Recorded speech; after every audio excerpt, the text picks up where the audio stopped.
Presidente, muito bom te ver de novo. Obrigado pela entrevista. Esta entrevista é para o público brasileiro, mas também internacional.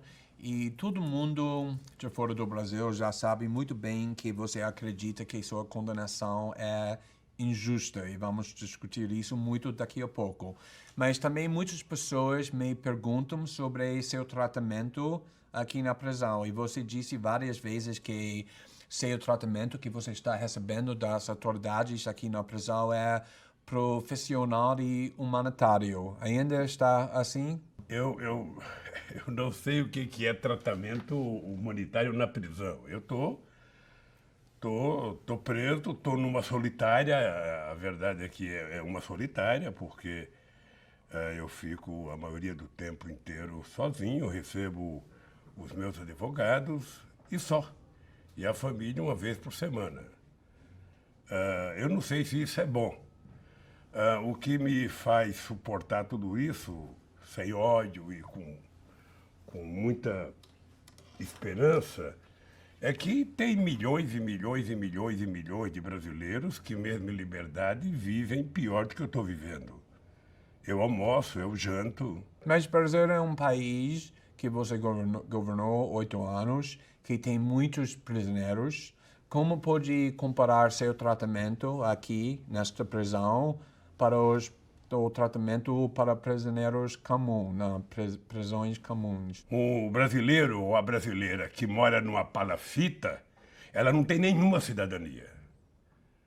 O cidadão que mora num quarto de 3x3 e ele é obrigado a almoçar, jantar, cozinhar, fazer sexo com a sua esposa, fazer as suas necessidades fisiológicas num espaço de 3x3, sabe? Ele não está vivendo melhor do que eu estou aqui. Então é por isso que eu me preocupo menos com a minha situação e muito mais com a situação de milhões de pessoas. Mas você não está sendo abusado, torturado? Pessoas estão perguntando veja, assim faz internacionalmente. muitos Estou anos, querendo saber disso. Não, faz muitos anos que nós brigamos para acabar a tortura. Agora a tortura é mais sofisticada. Ela é com base na delação premiada, onde as mentiras são contadas milhares de vezes ao mesmo tempo e as pessoas, às vezes, ficam 2 ou 3 anos presos até dizerem o que o promotor ou o delegado quer ouvir. Eu poderia citar como exemplo a delação do Palocci, em que ele está mentindo da forma mais, sabe, é quase que uma coisa inexplicável. Você pega o Léo, que está preso aí tentando contar mentiras o tempo inteiro, e a senha é tentar falar do Lula. Isso já faz 5 anos. Você sabe que eu estou aqui, em que nem o juiz, nem o procurador, nem o delegado da Polícia Federal que fez o inquérito tem nenhuma prova contra mim. Eles sabem que o apartamento não é meu. Eles sabem que a chácara não é minha.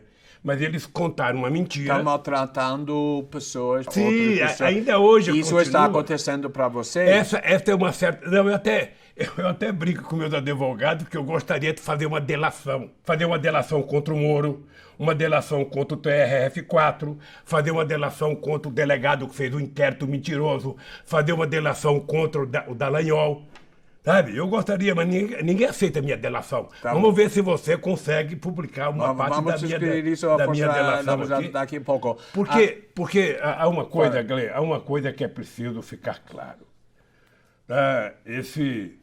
Me parece que essa frase é de um filósofo inglês, eu não sei o nome, de que a desgraça da primeira mentira é que você passa o resto da vida mentindo para justificar a primeira mentira. Você está lembrado, não sei se está lembrado, quando eu fui fazer o primeiro depoimento para o Moro. Na frente do Moro eu disse, você está condenado a me condenar. Porque é a quantidade de mentiras que vocês contaram.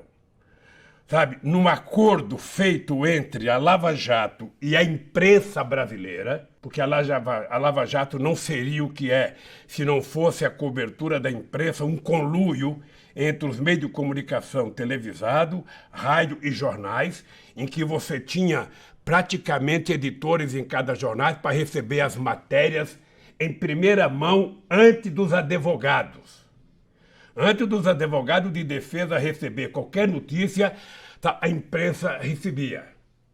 Então, graças a esse conluio, você construiu uma mentira. Então eu fico pensando todo dia e toda hora o seguinte: como é que a Globo vai utilizar o Jornal Nacional para dizer erramos, no caso do Lula? Na entrevista que eu fiz com você em 2016, você criticou duramente o Lava Jato, insistindo que era seletiva, uma operação dedicada a destruir o PT, como você disse agora também, mas depois disso, a Lava Jato colocou na prisão o Eduardo Cunha, que estava liderando o processo do impeachment contra Dilma, também assim como Michel Temer, que se tornou presidente, depois o Dilma foi impeachmentada, mas agora ele solta, mas voltou, depois solta, mas pelo menos está sendo processado, como o Sérgio Cabral, o governador do Rio de Janeiro, e agora está agressivamente atrás do Aécio Neves, o adversário do centro-direita de Dilma na eleição de 2014. Depois de tudo isso, você ainda acha que Lava Jato foi criado só para destruir o PT? Gley, deixa eu lhe falar uma coisa. A Operação Lava Jato, ela foi seletiva durante grande parte do seu funcionamento. Você que é um jornalista estrangeiro e que pode fazer uma investigação com isenção, faça uma investigação quem foram os doadores do PSDB e quem foram os doadores do PT. Quanto recebeu o PSDB e quanto recebeu o PT. E os outros partidos, façam um estudo profundo, sabe, de forma isenta, e você vai perguntar por que só o Vacari foi preso por conta de finança partidária. Cadê os outros tesoureiros de outros partidos políticos? Mas a Aécio não está sendo processado? Mas a Aécio não era tesoureiro de campanha. Eu estou falando das contas da campanha para mostrar que houve um processo inicial de perseguição ao PT. Por quê? Porque era preciso tirar o PT do governo. E como eles não tinham conseguido tirar o PT do governo durante praticamente 4 eleições, era preciso criar condições objetivas para criar uma animosidade contra o PT. E, historicamente no Brasil, e acho que no mundo inteiro, essa animosidade ela cresce quando você acusa alguém de corrupção. Tá? Então, veja, para ficar muito claro, eu acho que se alguém roubar, deve ir para a cadeia, sendo do PT ou não sendo do PT, sendo católico ou evangélico. Sabe? Roubou, tem que ir para a cadeia. Julgou, apurou, sabe? Provou que roubou, vai para a cadeia. Esse é o Estado de Direito que nós queremos construir. Agora, o que eu estou desafiando são as pessoas que me prenderam, sabe, a mostrarem ao mundo uma única prova contra mim. Eu não estou pedindo nada. Mas você concorda que agora o Lava Jato está atrás de outros políticos, inclusive os seus adversários na centro-direita? Gley, a Lava Jato, aos poucos, ela foi se transformando numa operação política a benefício de quem dela participa. Eu vou te fazer uma sugestão.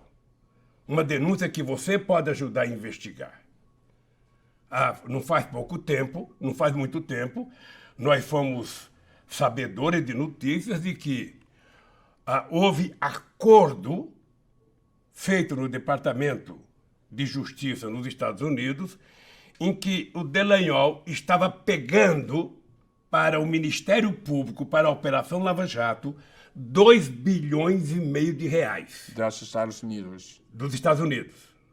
Tá? Depois saiu uma matéria com autorização, assinatura do seu Moro, sabe, autorizando mais 6 bilhões e 800 milhões da Odebrecht, feito aqui no Brasil.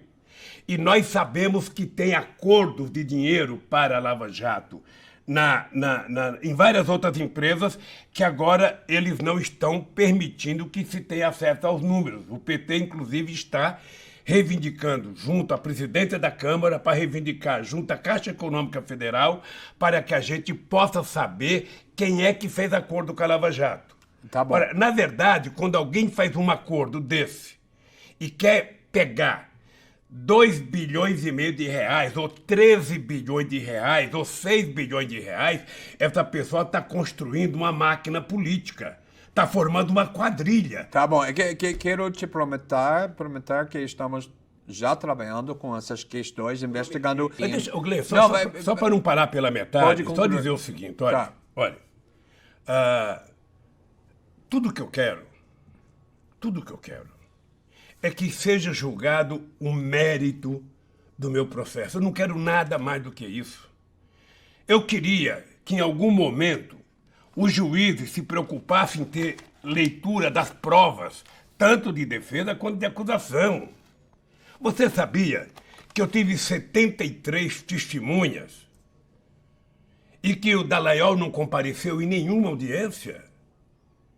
Ele criou aquela mentira do PowerPoint e desapareceu. Ele só fala com a Mira Leitão na Rede Globo de televisão e de vez em quando dá uma entrevista. E deve estar fazendo palestra para ganhar dinheiro. Sabe? Então, o que eu quero não é a convicção dele, o que eu quero é uma prova.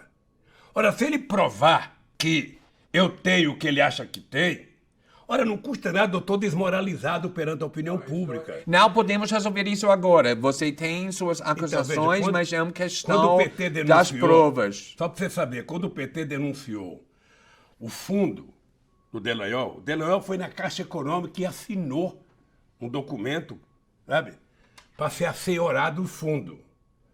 Ou seja, eu estou condenado sem ter nenhum fundo, sem ter nenhum dólar, nenhum real, e ele está livre, sabe, tentando pegar 2 bilhões e meio de dólares. Nós fizemos a denúncia ao Conselho Nacional do Ministério Público. Sabe quem vai julgar?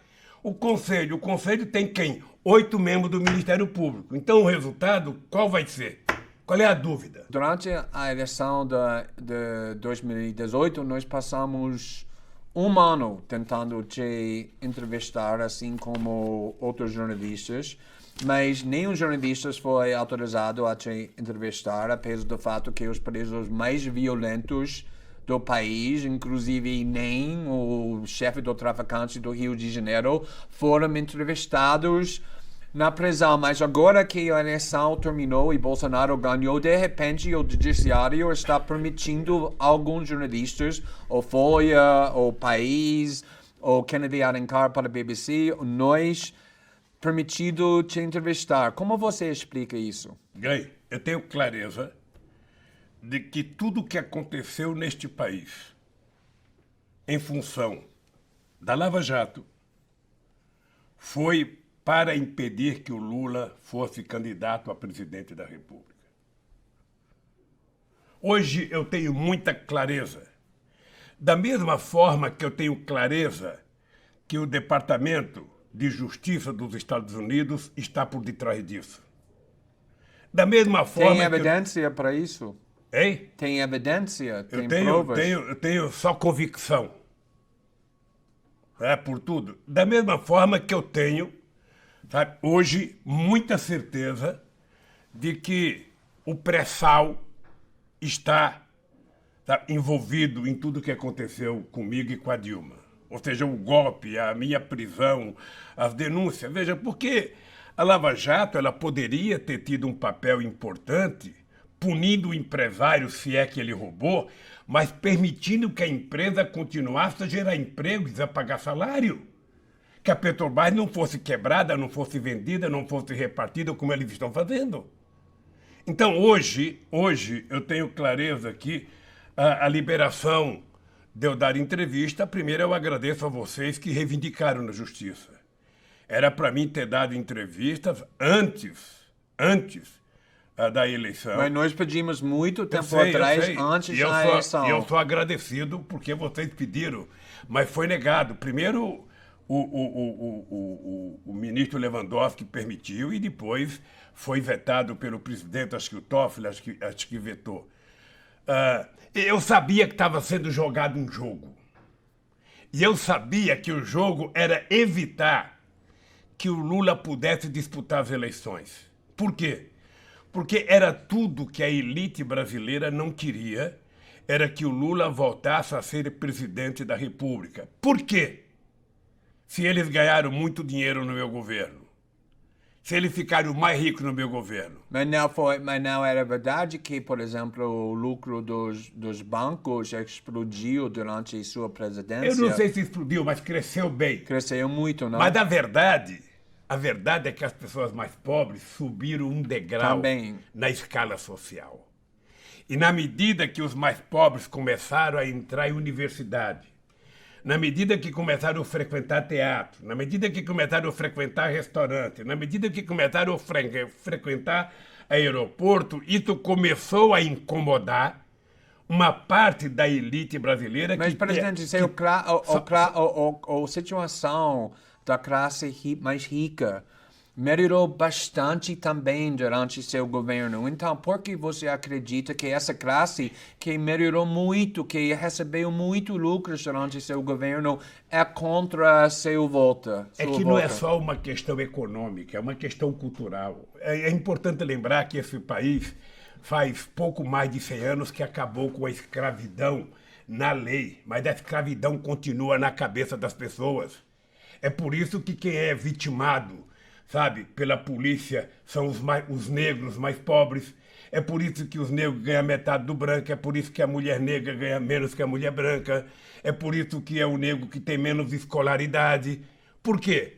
Porque você tem na consciência das pessoas o escravismo ainda preponderante. É uma coisa grave, mas ela é verdadeira. Isso não termina logo. Então, o que eu acho é que não é uma questão econômica, é uma questão cultural, é uma questão política, é uma questão sociológica. Mas vamos falar sobre essas questões culturais, porque seu governo foi responsável, por exemplo, para aprovar a lei das drogas em 2006. E esse foi um avanço porque diferenciava entre usuário e traficantes e melhorou bastante. Mas como resultado, essa lei fez com que aumentasse muito a população na prisão, especialmente pessoas negras e mulheres. Hoje, olhando à distância, como você avalia essa política de seu governo quando a população na prisão cresceu muito, bastante durante seu governo, o governo do Lula também, de Dilma também? Olha, deixa eu dizer uma coisa. Nós, entre 2003 e 2014, fizemos todos os mecanismos e aprovamos todas as leis possíveis de ser aprovadas para que você pudesse melhorar o sistema de funcionamento policial neste país, para você poder diminuir a corrupção e para você colocar bandido na cadeia. Tudo que você pegar no Ministério da Justiça, sabe, você vai perceber que o avanço aconteceu exatamente no período do PT. Nós não conseguimos resolver o problema da segurança pública nesse país. Tá? Mas nós criamos os mecanismos, inclusive mais civilizatório, para que a polícia tivesse um comportamento. Aparelhamos a Polícia Federal, criamos a Polícia Nacional, com o objetivo de fazer. Tá? Isso agora está sendo deteriorado. O PAC. Você falou do NEM na pergunta que você fez anteriormente. Que foi entrevistado na E prisão. eu lembro numa entrevista que o NEM deu para a revista, se não me falha a memória, Isto É, em que ele dizia que o presidente que mais tirou bandido da rua foi o PT, o governo Lula, porque com o PAC ele perdeu mais de 20 bandidos ligados a ele para ir trabalhar no PAC. Então, se você quiser diminuir a violência, não é distribuindo armas, é distribuindo educação, distribuindo emprego, distribuindo salário, distribuindo oportunidade, distribuindo sonhos e esperança. Mas isso funciona durante seu governo porque o problema é para o grande porção da população era que a violência, o problema de crime cresceu durante o governo do PT. Por causa disso, o Bolsonaro conseguiu explorar essa problema. Não é verdade não que o problema do PT, não cresceu no governo do PT. Nós fizemos a maior política de inclusão social da história de 500 anos do Brasil. Mas o crime durante seu governo desceu foi ou bem menor, piorou? bem menor. Agora, uma coisa no Brasil você tem que levar em conta. Uma coisa é quando você age com seriedade e você faz o registro de cada coisa que acontece, e a outra coisa é quando você diminui escondendo os crimes. O que nós fizemos foi uma coisa de muita transparência nesse país, e o objetivo era evitar que as pessoas mais pobres fossem vítimas. Quando você consegue garantir que um adolescente, sabe, possa ter um emprego, esse adolescente não vai ter que roubar um celular ou não vai ter que roubar um tênis. Esse adolescente não vai ter que matar uma pessoa para roubar uma jaqueta. Isso é primário. Quando você dá a esse jovem adolescente a oportunidade dele sonhar, eu posso ter um emprego, eu posso ir para uma escola técnica, eu posso ir para a universidade, esse jovem vai se agarrar a essa oportunidade. Entendi. Qual é o sonho que ele tem hoje? Nenhum. Nenhum. Agora quero discutir a situação política aqui no Brasil e a relação para a política internacional. Porque todo mundo tem muito interesse agora na situação aqui no Brasil por causa do governo Bolsonaro. E em 2015, nos Estados Unidos, era impensável que Trump pudesse ser eleito presidente dos Estados Unidos. Ninguém acreditou, mas agora ele é presidente. A mesma coisa no Reino Unido, com a decisão de sair do EU. A mesma coisa na Europa, com partidos nacionalistas e extremistas da direita.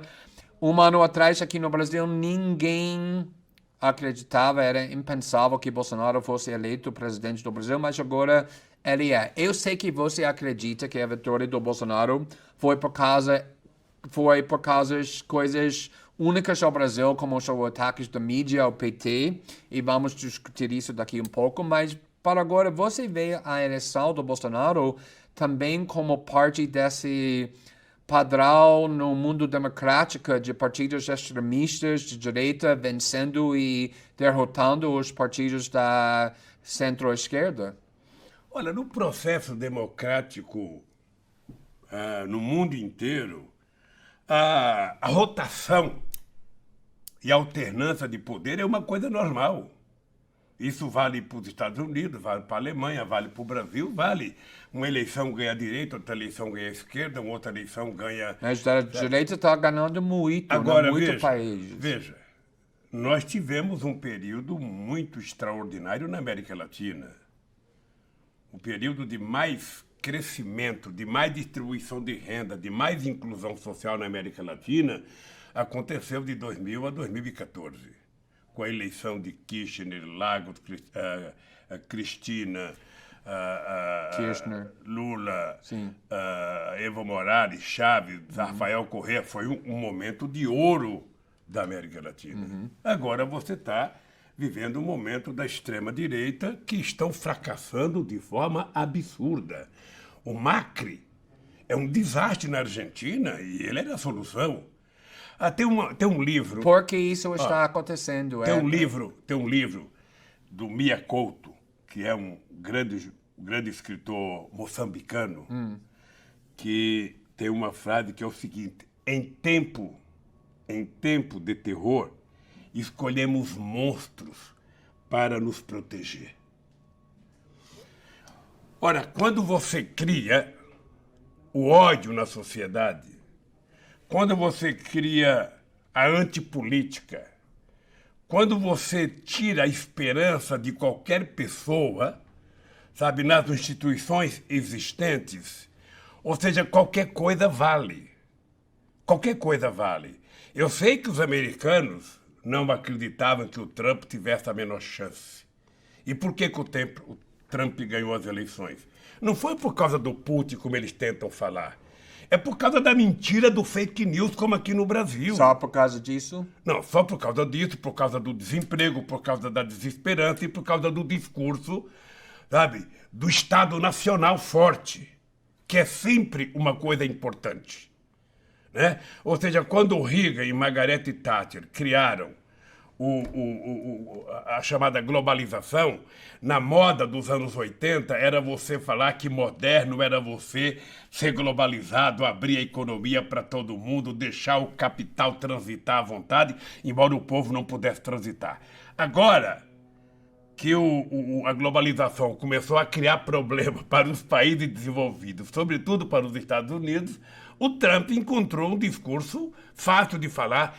Os Estados Unidos para os americanos, emprego para os americanos. Mas, presidente, sobre Trump, né, nos Estados Unidos não é bem conhecido que tem muitas pessoas que votaram no Obama em 2008, 2012 e depois votaram no Trump em 2016. E aqui no Brasil temos a mesma coisa. Muitas pessoas que votaram em você e depois na Dilma votaram no ano passado no Bolsonaro. Como você explica isso? Posso te dizer uma coisa? Eu conheço razoavelmente bem a Hillary Clinton. Era muito fácil você encontrar uma pessoa mais popular do que ela. Para ganhar, ela não era uma figura simpática. Então a eleição do Trump se deveu ao fato dele ter um discurso correto para os operários brancos, sabe, da indústria automobilística que estavam ficando desempregados. Ele prometeu o óbvio emprego para o povo americano. Prometeu brigar com os chineses para o povo americano para gerar emprego. E isso fez ele ganhar as eleições. Olha, obviamente que pode ser que muita gente do Obama votou nele, como aqui no Brasil pode ser que muita gente que votava no Lula votou no Bolsonaro, até porque o Lula não era candidato. Se o Obama fosse candidato, eu não sei se os votos iriam para o Trump. O fato concreto é que eu não sei, apesar da performance extraordinária do Haddad, eu não sei se eu tivesse candidato, se as pessoas iriam votar, alguns eleitores do PT, votar no Bolsonaro. O dado concreto é que... Eu conheço muitas pessoas que votaram em você, depois na Dilma, depois no Bolsonaro. Então, talvez se eu fosse candidato, essas pessoas não tivessem votado no Bolsonaro. Porque, Glenn, você é jornalista e você sabe o que aconteceu no Brasil. Primeiro, você no Brasil sempre cria a política do pensamento único. O Fernando Henrique Cardoso teve 8 anos de pensamento único favorável, eu tive 8 anos de pensamento único contrário, depois a Dilma teve um pouquinho favorável, quando a imprensa tentava dividir a Dilma do Lula, depois não deu certo, aí passou a ser contra. E aí, quando se criou a ideia do impeachment, aí virou 100% contra. Você foi criando um clima de ódio na sociedade, tentando culpabilizar o PT por toda a desgraça do Brasil, sabe?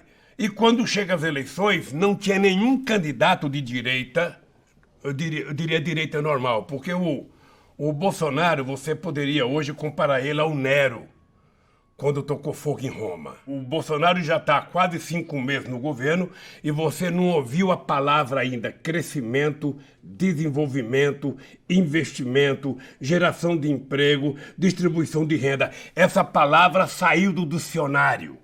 A única coisa que você vê é gente apontando o dedo para você toda hora. Eu não sei se você percebe que esse gesto aqui é o gesto de quem fazia Lula antes. Acho que o Bolsonaro aprendeu a fazer assim, porque deve ter feito muito assim nas minhas campanhas presidenciais. Ou seja, o país está abandonado. O país só se fala em corte e reforma da Previdência, prometendo à sociedade... Mas abandonando por quem? Porque em sua entrevista à Folha e ao País, você atribuiu a ascensão do direito nacionalista a fracassos do neoliberalismo. E eu gostaria de saber sobre essa questão do fracasso do neoliberalismo aqui no Brasil, mas internacionalmente também. Como que é o relacionamento entre o sofrimento da população e o fato que a população está abraçando pessoas na direita extremista, como Bolsonaro, como outros líderes no mundo democrático? O neoliberalismo perdendo em tudo quanto é lugar. E não está perdendo para a esquerda, ele perde para a direita. Perde para a direita. Tá? Como perdeu para o Hitler, como perdeu para o Mussolini. Ou seja, nós tivemos 2 exemplos agora, que foram Espanha e Portugal, em que a esquerda voltou a ter uma ascensão no processo eleitoral. Mas mesmo na Alemanha, sabe, a Angela Merkel, que é uma senhora política muito forte, ela hoje, se não fossem os acordos com o SPD, ela não governaria a Alemanha. Mas também lá a direita extremista está crescendo. Eu sei, está crescendo no mundo inteiro, mas veja, eu acho que é um alerta para a esquerda. Tá? A direita não vai... Pode ficar certo que depois do Bolsonaro, que depois do Macri, a Cristina vai ganhar as eleições na Argentina. Pode ficar certo que aqui no Brasil a esquerda vai ganhar as eleições aqui na próxima eleição. Pode ficar certo que se o Evo Morales for candidato, ele vai ganhar na Bolívia. E assim em vários estados. Eu espero que os americanos tenham juízo e não permita a continuidade do Trump como presidente americano, porque não é um problema para os americanos. O Trump é um problema para o mundo. Ele tem que saber que, pela importância dos Estados Unidos da América do Norte com o mundo, ele não pode tomar decisões sem levar em conta os reflexos da decisão dele, sabe? No mundo. Ele não pode, ele tem que pensar antes de tomar decisão. Não pode ficar ameaçando guerra para tudo quanto é lado, ameaçando atacar, ameaçando... Chega! Chega de mentira como a do Vietnã, chega de mentira como o Iraque, chega de mentira como a Líbia. É preciso parar, o mundo precisa de paz. O mundo precisa de paz, o mundo precisa de escola, o mundo precisa de livro, não de armas, o mundo precisa de emprego. Eu às vezes, Glenn, fico irritado porque na reunião que nós fizemos do G20 em Londres, foi a primeira reunião que o Obama participou, a gente tinha tomado decisões importantes para enfrentar a crise de 2008. E uma das possibilidades era que os países ricos, na medida em que tinha diminuído o consumo interno, que eles facilitassem o financiamento para os países pobres se desenvolverem, se modernizarem, comprarem máquina nova, ter acesso a ciência e tecnologia. Isso não foi feito, voltou o protecionismo. Mas, presidente, isso é uma crítica comum para PT também, que embora você e Dilma tenham uma reputação e um passado político de esquerda, a forma que você governou era neoliberal e existem inúmeros exemplos citados do fato que já discutimos o lucro do banco que explodiu durante sua presidência, assim como o Partido Democrata nos Estados Unidos é financiado por Wall Street e pela Vale do Silício. O PT foi financiado pelas suas empresas mais ricas aqui no Brasil, Odebrecht, o AS, JBS e muitos bancos. Você implementou uma reforma da Previdência em 2004, o Dilma implementou a solidariedade em 2014, a hidroelétrica de Beramonte, que os ativistas do meio ambiente e indígenas era contra, você cortou os impostos para pessoas mais ricas. Se você acha que a vitória do Bolsonaro foi causada pelos fracassos do neoliberalismo, você acha que o PT também construiu isso? Não, Glenn, eu não vou responder essa pergunta agora sem antes responder a quantidade de coisas que você falou do PT e do meu governo. Não, quero que você responda. É importante ter em conta o seguinte. Quero que você faz. É importante ter em conta o seguinte. É uma crítica comum, estou perguntando por causa disso. No meu governo, eu nunca disse que era um governo socialista. Primeiro, quando você ganha uma eleição, você tem que estabelecer qual é a correlação de forças que você vai ter para você poder executar as suas políticas. É importante lembrar, querido Glenn, que eu fui eleito presidente da República num parlamento de 513 deputados, eu tinha 91 deputados. O Bolsonaro tem 50. 51. Ele vai precisar muito mais do que eu construir uma correlação de força favorável para ser aprovada as coisas que ele quer. Não adianta ficar dizendo a velha política, a velha política é ele. Ele é um cara que teve 28 anos de mandato. Ele é a velha política. Eu sou a nova. Eu só tive 4 anos de mandato de deputado e não quis mais ser deputado. Ele teve 28 anos. Então, parar com essa bobagem de nova política e velha política. Parar com essa bobagem. Quem quer governar, governa com o que tem. Eu governo o país que eu tenho. Eu não governava a França, nem a Alemanha, nem os Estados Unidos. Eu governava o Brasil. E quando eu cheguei no governo, tinha 54 milhões de pessoas que passavam fome, que não tomavam café de manhã. E eu tinha assumido o compromisso que no término do meu mandato, cada brasileiro iria estar tomando café, almoçando e jantando. É por isso que eu, mesmo sendo o único presidente que não tem o curso universitário, e também não troco o meu por alguns que têm, sabe? Não troco o meu por alguns que têm, sabe? Sou o presidente da República que mais colocou estudante na universidade, que mais fez universidade federal, que mais fez escolas técnicas na história do país, que mais fez política de transferência de renda, que mais aumentou o salário mínimo, que mais fez assentamento do sem terra.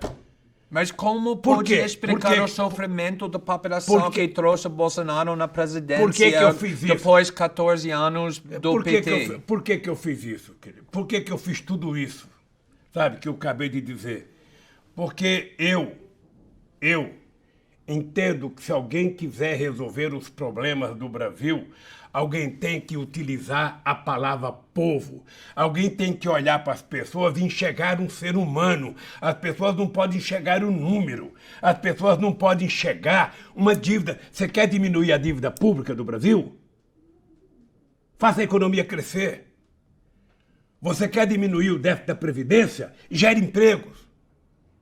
Por que em 2014 a Previdência era superavitária? Porque nós criamos 20 milhões de empregos com carteira assinada. Porque nós legalizamos 6 milhões de microempreendedores individuais.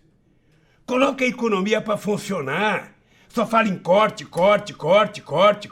Ora, fala em crescimento, desenvolvimento. Olha para o povo, não olha para os bancos. Ora, como é que você pode imaginar um país crescer tendo um presidente batendo continência para a bandeira americana? Não, mas estou perguntando porque era você que culpou a ideologia de neoliberalismo para o crescimento do Bolsonaro e outros extremistas. E estou tentando entender a diferença entre como você governou e o Dilma governou e essa ideologia. Quais diferenças você está vendo? Glenn, nós começamos a nossa entrevista, eu comecei dizendo que o grande problema do PT não foram o erro do PT. O grande problema do PT foram os acertos do PT. Ou seja, na América Latina, toda vez que apareceu um presidente que tentou fazer política social, ele foi derrubado. Todas as vezes. A elite brasileira e a elite de outros países não aceitam uma política de desenvolvimento que tem inclusão social. Então, o PT conseguiu fazer, isso não é dito por mim, é dito pela ONU. O PT conseguiu fazer a maior política de inclusão social da história deste país. É importante lembrar que no nosso governo foi o único momento na história em que os mais pobres tiveram um crescimento percentual acima dos mais ricos. Não que os ricos não ganharam, mas que os pobres cresceram percentualmente mais. Foi a única vez e começou a incomodar. Você deve ter ouvido no aeroporto do Galeão, no aeroporto de Congonhas, o aeroporto parece uma rodoviária. Tá cheio de pobre aqui andando, gente que não sabia nem frequentar aeroporto. Então, por que tem tanta raiva deste país que deixa o Bolsonaro da presidência? Mas vamos ver. Você é a oportunidade que eu tenho de fazer o povo brasileiro entender o que aconteceu. Veja, vamos pegar o Bolsonaro. O Bolsonaro teve 39% dos votos totais, não dos que votaram, dos votos totais. 39%. No primeiro turno? Não, no segundo turno. Se você fizer a somatória, ele teve 57% dos votos válidos, mas teve 39% do total de eleitores. Mas ganhou com margem grande. É um terço, ou seja, ganhou as eleições. Com margem grande. Mas você tem uma maioria de pessoas que não votaram. Não votaram nele. Tudo bem? Tá? Pois bem. Por que votaram nele? Votaram nele, eu disse a frase para você, e vou repetir aqui. Em tempo de terror, muita gente escolhe um monstro para se proteger. E as pessoas preferiram acreditar numa mentira chamada Bolsonaro num homem que pregava o ódio, num homem que pregava a violência, num homem que não gostava de negro, num homem que não gostava de homossexual, num homem que não gostava de mulher, num homem que não gostava de pobre, um homem que falava que tinha que matar, sabe? E votaram nele. Por quê? Porque do outro lado era o PT, e o PT era o demônio. Quem sabe... Você veja uma coisa, Glenn. Eu, quando perguntado, sabe... muitas vezes eu dizia, foi Deus que não quis que eu ganhasse as eleições em 89. Por quê? Eu perdi em 89, perdi em 94, perdi em 98 e nunca fiquei zangado. Você nunca me viu nervoso porque perdi.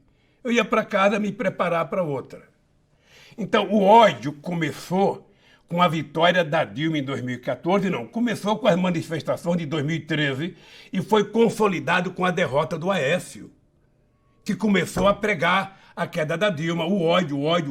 E eles não conseguiram aceitar essa perda. Mas quero perguntar, porque isso é bem importante que você disse agora, que o PT é demônio, ódio contra o PT, porque tem uma crítica comum que estou ouvindo frequentemente sobre a sua estratégia durante a eleição de 2018, especificamente que você fez tudo o possível para enfraquecer a candidatura presidencial de Ciro Gomes, da centro-esquerda, que muitos acreditam que tinha uma chance muito maior de ganhar do Bolsonaro do que o candidato que você escolheu do seu partido, Fernando Haddad, por causa da raiva e ódio que existe no Brasil em relação ao PT, porque Haddad era desconhecido fora do São Paulo. E no primeiro turno, para a audiência internacional, Haddad fica em segundo lugar. E no segundo turno, Bolsonaro derrotou seu candidato do PT por uma grande margem.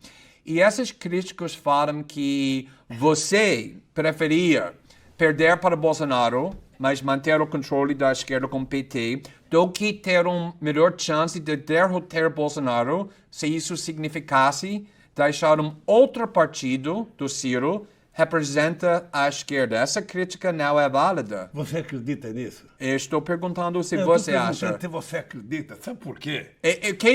Eu vou falar que eu sei. Eu sei que seu candidato, que você transferiu muitos votos para deixar ele chegar no segundo turno, perdeu para grande margem de Bolsonaro. E estou perguntando se isso era a estratégia certa. Eu vou tentar falar. Veja, a minha estratégia, a primeira estratégia minha, o que você está falando eu vivi em 89. Em 89, o Brizola, sabe, de quem eu tenho muita boa recordação, achava que ia ser presidente. O Brizola votou do exílio presidente da República. E quando teve as eleições, fui eu que fui para o segundo turno. Você sabe que o Brizola chegou a pedir para que eu e ele desistíssemos para apoiar o Mário Covas? Eu falei, Brizola, mas se o povo quisesse votar no Mário Covas, teria votado, por que não votou? Como é que eu vou ficar agora com os eleitores que votaram em mim? Eu vou desistir para apoiar o Mário Covas que perdeu? Ora, se o povo queria votar no Ciro no segundo turno, por que não votaram no primeiro? Porque você transferiu seu apoio para Haddad e não para Ciro. Não. E porque seu partido impediu ele também ser parceiro com PSB, abriu mão para a possibilidade de ser governador de Pernambuco por causa desse candidato muito popular do PT. Você sabe todas as críticas. O Ciro reclama porque o PT fez articulação política para trazer o PCdoB e PSB. O que ele queria que o PT fizesse? Que o PT... sabe, não fizesse nada. Ele queria que o PT não conversasse com o PSB. Mas foi você que disse que o PT é demoníaco, que era atacado muito. Deixa eu falar, o Ciro tem que aprender uma coisa. Isso em política é importante. Se você um dia for entrar na política, aprenda isso. Se você quiser que alguém goste de você, você precisa aprender a gostar da pessoa. Se você quiser que alguém te respeite, você precisa respeitar as pessoas. Olha, se o Ciro queria de verdade o apoio do PT, ele poderia ter conversado com o PT. Eu vou lhe contar uma história que você não sabe e que ninguém nunca contou para ninguém, porque o Ciro nunca contou. Uma vez o Mangabeira Unger vai no escritório e fala assim para mim, olha, nós fizemos uma reunião com o Haddad e o Ciro e nós conversamos Haddad ser vice do Ciro. Eu falei para Mangabeira, ô Mangabeira, você não acha que antes você deveria ter conversado com o PT? Ora, eu perdi 4 vezes, até chegar lá. O Ciro já perdeu 3, quem sabe ele perca mais uma. Se o Ciro quiser aliados, ele tem que saber conversar. Ele tem que saber convencer as pessoas. Ele tem que assumir compromisso programático. Tudo bem, com certeza o Ciro vai ouvir isso e... Não, eu acho, veja, o Ciro sabe da relação que eu tenho com ele. Eu sempre tive uma relação de muito respeito com o Ciro e sou agradecido ao Ciro de ter participado do meu governo. E vou lhe dizer mais, eu era contra o Ciro ser candidato a deputado e convidei ele para ser presidente do BNDES. Mas exatamente por causa disso, ele sentiu que ele tinha uma chance muito maior do que o candidato que você botou na segunda lugar, na segunda turma. Mas tudo bem, vamos... Mas deixa eu lhe contar mas, por exemplo, eu quero usar essa oportunidade para discutir um pouco sobre o desafio da esquerda internacional, porque é muito importante, porque você é uma das únicas grandes lideranças da esquerda dos últimos 20 anos que conseguiu vencer eleições nacionais em um grande país, alcançando os mais pobres e marginalizados. E acho que isso é bem importante para ouvir que você pensa sobre os problemas que a esquerda internacional está enfrentando, porque na maioria dos países do mundo democrático, inclusive aqui do Brasil, a esquerda está com grande dificuldade em atrair o apoio desses grupos, enquanto atraem o apoio dos classes mais ricas, com pessoas com mais educação formal, universitários. Eu quero saber o que falta à esquerda mundial e brasileira fazer, que você foi capaz de fazer, para se reconectar com o povo. Olha, eu em 2008, na crise econômica, eu descobri que o mundo estava sem liderança. Eu participei de muitas reuniões com os 20 principais presidentes dos países do mundo e eu notava que as pessoas estavam sem saber o que fazer. E a minha preocupação, por exemplo, com a União Europeia, era que a União Europeia tinha ficado muito burocrática, ou seja, não era os políticos que falavam, era a burocracia que falava, era a comissão disso, a comissão... Tudo tem uma comissão para resolver e o político não decide. Eu achava isso muito ruim, sabe? E nos Estados Unidos, o Obama também não tinha instrumentos. Bem, o que eu acho que a esquerda tem que fazer? Eu acho que, primeiro, a esquerda precisa... Sabe, tem esquerda que tem 100 anos de experiência, 150 anos de experiência, 80 anos. O PT tem 40 anos de experiência. E eu acho que a experiência do PT é muito exitosa. O PT, alguns dizem que o PT se distanciou do povo. Olha, o PT precisa eu diria, voltar, não às suas origens, porque você não governa para um partido, você governa para a sociedade. Quando você ganhar as eleições, você tem que governar para todo mundo. Você pode escolher preferencialmente quem é que você vai atender, mais ou menos. Mas você tem que governar para todo mundo, tem que respeitar todo mundo, tem que gostar de todo mundo, tem que atender todo mundo. Foi assim que eu fiz. Eu duvido, Glenn, que você encontre num país, na época do meu governo, um prefeito, ou um governador, ou um deputado de um partido adversário que tenha falado mal do meu governo. Duvido. Mas quero perguntar porque sobre... todos foram tratados com decência. Concordo. Você saiu com 86% aprovação. E uma das partes mais importantes, na minha opinião, do seu apelo político foi a sua infância e formação, que você vem da pobreza, que você não aprendeu a ler até 10 anos, era trabalhador desde cedo, como milhões de brasileiros. E eu quero saber se você acha que é importante que os partidos da esquerda sejam mais representados por pessoas que não aprenderam sobre pobreza na faculdade como teoria, mas que cresceram na pobreza e, portanto, entendem essa experiência na pele, podem falar com credibilidade com o povo sobre pobreza, sobre essa experiência. E você acha que a esquerda brasileira, a esquerda internacional tem isso agora, como você conseguiu fazer? Olha, eu acho que a esquerda tem muita gente bem estudada, bem intelectualizada, que pode fazer isso. O que nós precisamos... Mas é a mesma coisa, ter experiência? O que nós precisamos é criar compromissos. Não é possível você governar um país. Você está lembrado qual foi a atitude que eu tomei quando eu ganhei as eleições? Claro. Você está lembrado que eu coloquei todo o ministério num avião e levei todos os ministros para os 4 lugares mais pobres do Brasil? O que eu queria com aquilo? Eu queria que um Meirelles, que era banqueiro, eu queria que um Palocci, que era médico, eu queria que um Furlan, que era empresário, conhecesse uma palacita, que visse o homem e a mulher no mesmo lugar que eles defecavam, eles comiam. Eu queria que eles vissem a quantidade de meninas, sabe, com 2 ou 3 filhos, com pai desaparecido. Eu queria que eles vissem o Vale do Jequitinhonha, eu queria que eles conhecessem o mundo, tal como ele é, não o mundo de Brasília. Então a esquerda ela tem que assumir compromisso. Você não vai conseguir governar se você não definir para quem que você quer priorizar. Para quem que eu vou governar? Eu gosto de todo mundo, eu gosto do Glenn, eu gosto do Lula, mas eu tenho que escolher. O Glenn come todo dia, o Glenn está estudando, o Glenn tem carro, o Glenn, sabe? Então ele não é a minha prioridade. A minha prioridade é as pessoas mais pobres que não têm e que precisam ter o mesmo que ele tem. Mas para fazer isso, você acha que é importante para ter candidatos que vêm desses bairros, que vêm da pobreza e não parecem muito acadêmicos? Não, nós temos que preparar. Eu sou de preferência que a gente consiga candidatos que tenham na sua origem as lutas populares correndo no seu sangue, na sua veia. Mas, obviamente, que tem muita gente boa, sabe, que não é de origem pobre, mas que assumiu o compromisso. Óbvio, mas também precisa candidatos... É lógico. Por isso é que o partido... A esquerda está faltando isso aqui no Brasil? Eu acho que está faltando organizar mais gente para participar, mais mulheres, mais negros, mais índios.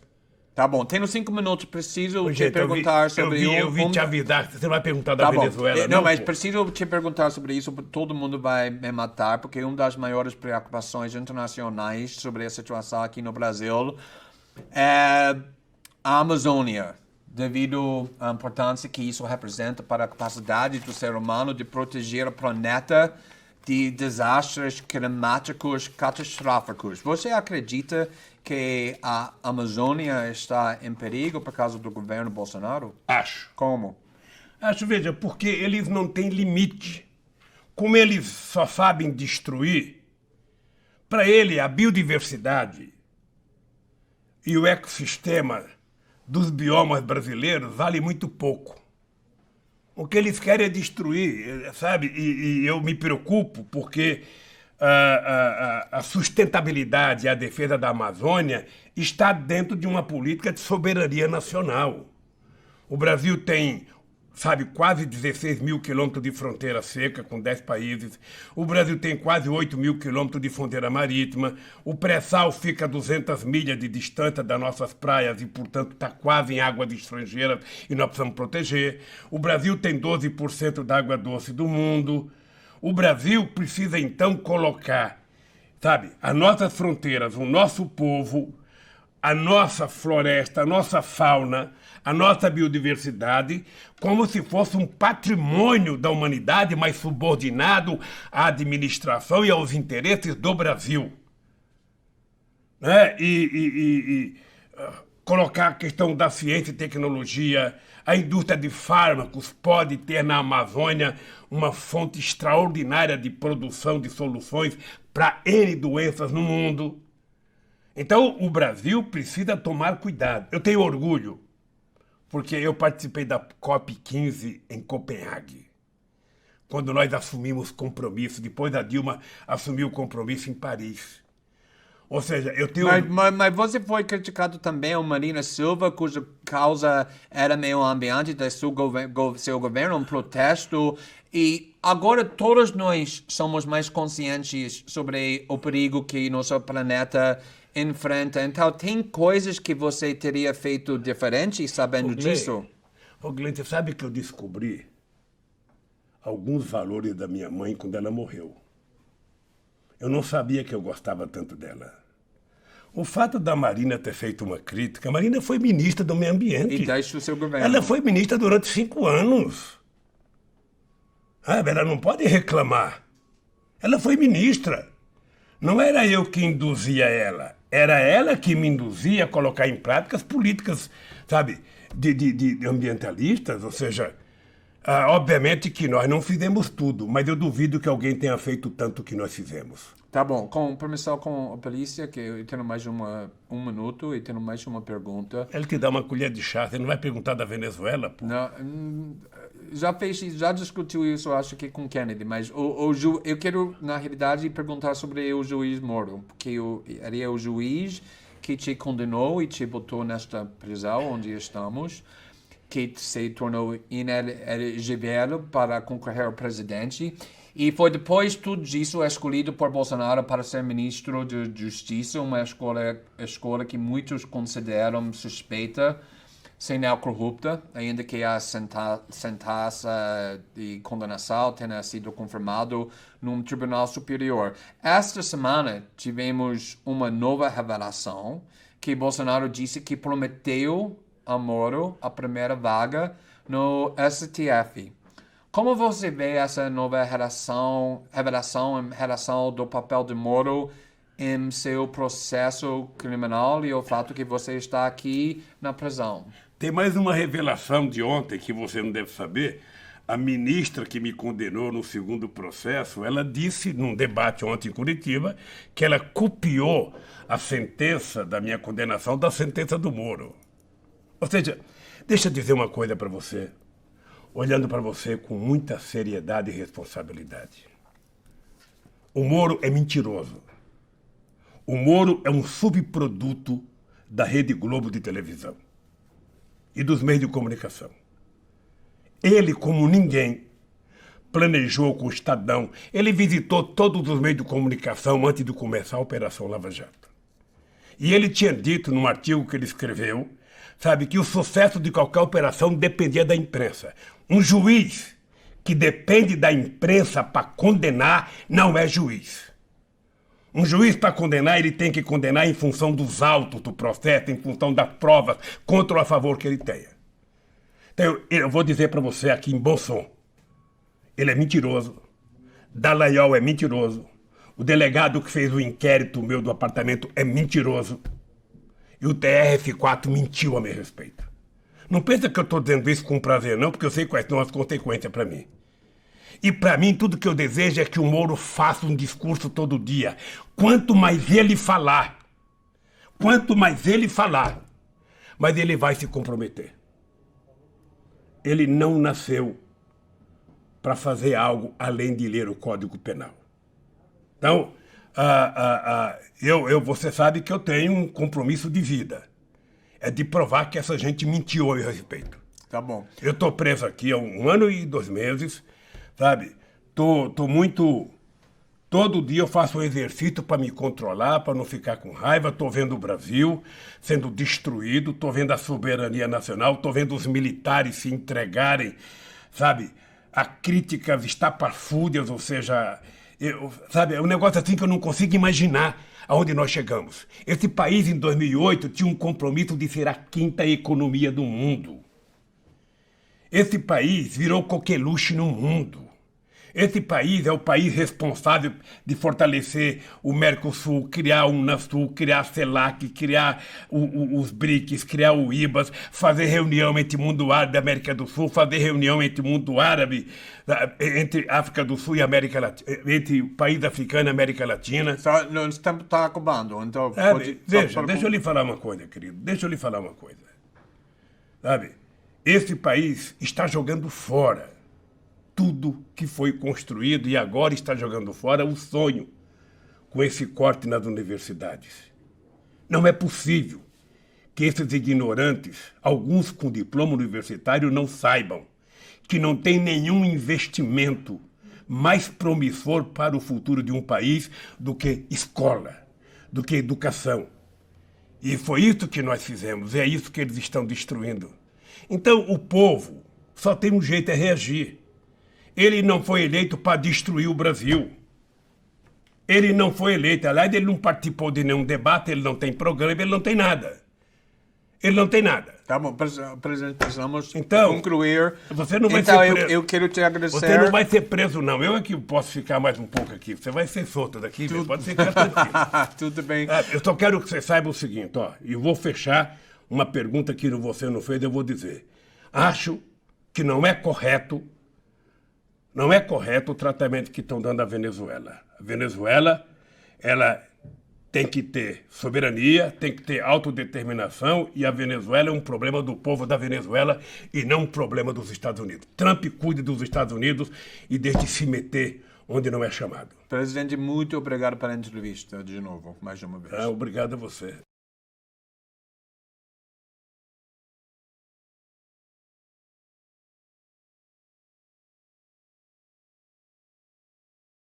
Bom dia, presidente. Muito bom te ver de novo. Obrigado pela entrevista. Esta entrevista é para o público brasileiro, mas também internacional. E todo mundo de fora do Brasil já sabe muito bem que você acredita que sua condenação é injusta. E vamos discutir isso muito daqui a pouco. Mas também muitas pessoas me perguntam sobre seu tratamento aqui na prisão. E você disse várias vezes que seu tratamento que você está recebendo das autoridades aqui na prisão é profissional e humanitário. Ainda está assim? Eu não sei o que é tratamento humanitário na prisão. Eu tô preso, tô numa solitária. A verdade é que é uma solitária, porque eu fico a maioria do tempo inteiro sozinho, recebo os meus advogados e só. E a família uma vez por semana. Eu não sei se isso é bom. O que me faz suportar tudo isso, sem ódio e com muita esperança, é que tem milhões e milhões e milhões e milhões de brasileiros que, mesmo em liberdade, vivem pior do que eu estou vivendo. Eu almoço, eu janto. Mas o Brasil é um país que você governou 8 anos, que tem muitos prisioneiros. Como pode comparar seu tratamento aqui, nesta prisão, para o tratamento para prisioneiros comuns, prisões comuns? O brasileiro ou a brasileira que mora numa palafita, ela não tem nenhuma cidadania. O cidadão que mora num quarto de 3x3 e ele é obrigado a almoçar, jantar, cozinhar, fazer sexo com a sua esposa, fazer as suas necessidades fisiológicas num espaço de 3x3, sabe?